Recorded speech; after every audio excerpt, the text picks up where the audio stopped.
Шефот на грчкиот дел од експертската комисија Маркос Боларис потврди дека новото име на нашата земја од следната учебна година ќе стане дел од наставната програма во Грција, а во согласно со договорот од Преспа. Истовремено портпаролот на македонската влада Миле Бошњаковски потврди дека и во нашите учебници од септември може да биде внесено новото уставно име, но како што рече само доколку се усогласат ставовите на паритетна основа и доколку роковите го возможуваат тоа. Комисиите кои што ги разгледуваат историските прашања работат со забрзано темпо.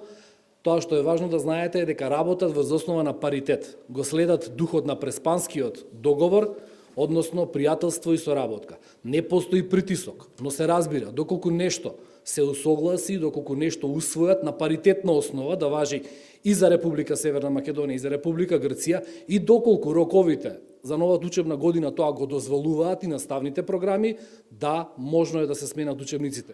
Боларис претходно изјави дека е оптимист во врска со промените во македонските учебници по историја и географија, односно дека веќе од следната година тие немало да содржат и редентизам и ревизионизам.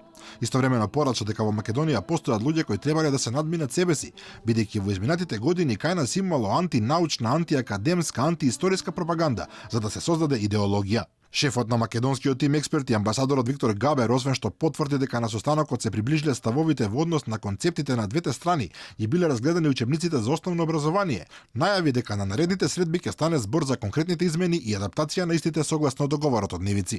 Како што Алфа веќе објави, ревизија ќе претрпи не само античкиот период, туку и протерувањето на егејците, грчката граѓанска и балканските војни.